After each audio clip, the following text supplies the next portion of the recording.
Hello! In front of me I have Garmin Forerunner 955 and I'm gonna show you how to change the backlight timeout duration on this watch. Basically how quickly the backlight will turn off after you stop using your watch. Okay, first we need to press and hold the up button to open the menu. Once the menu opens, you can use the up and down buttons to scroll through the menu. Scroll through the menu, select the system option and then press the start/stop button to enter. Here, scroll down by pressing the down button, select the backlight option and press the start/stop. Now, we have three options: during activity, general use and during sleep. During activity basically is when you're tracking the activity on your phone, like something like running, cycling and stuff like that.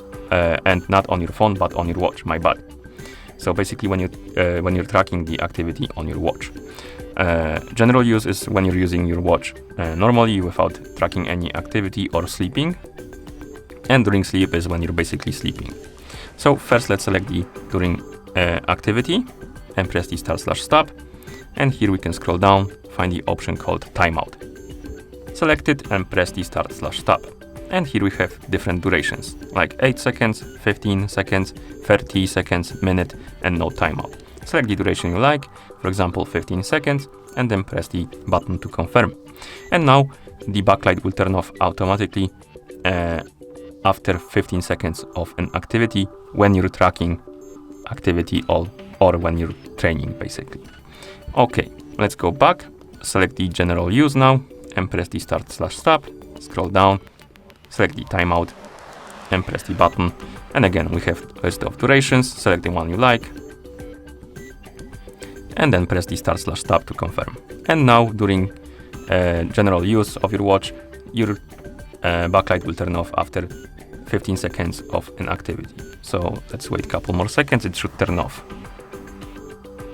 as you can see.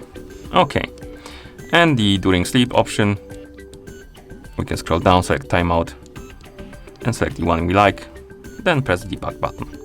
Okay, and once you're done customizing the options, you can press the back button a couple of times to go back to watch face. And that's how you change the backlight timeout duration on this watch. Thank you for watching. If you found this video helpful, please consider subscribing to our channel and leaving the like on the video.